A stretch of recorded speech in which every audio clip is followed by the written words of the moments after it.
Welcome to CAS 103, Introduction to Windows, Columbia Gorge Community College, The Dalles, Oregon, Linda Hughitt, instructor. You are now up to week 1. We're going to be looking at working with Moodle this week. You actually won't need your textbook. So if you haven't gotten it yet, you have just a little bit more time before you absolutely have to have it. You'll find your week 1 unit goals. Always a good idea to read and know what you're going to be doing that week. You will also find the week 1 summary, which gives you a list of what you need to complete and turn in. It says you're going to need to do your reading, viewing of the materials that are listed for you. You've gone through all the resources. Obviously, you've logged into your Moodle account at this point.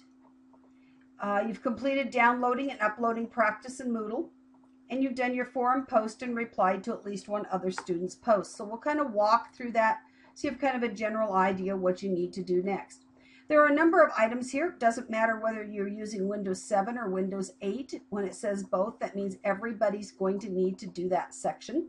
Some information about Moodle in general, a student tutorial about Moodle, and then there's a file about downloading and uploading with Moodle.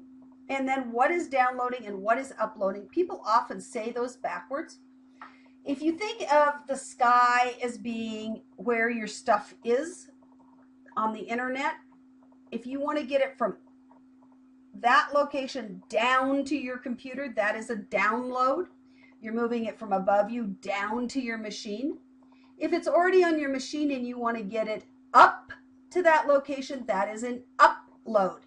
And I would say probably half the time when people say those words, they have them backwards, or they just use the same word for both directions. And then how to upload a file into Moodle. You're going to need to know how to upload the file, so that's the only way to turn it in. So you need to go through those materials.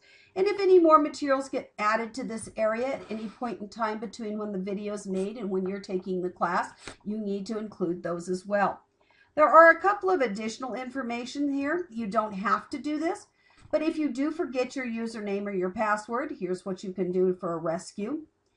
In this class, we will be using PowerPoint. PowerPoint is a Microsoft Office product, and you have to purchase it.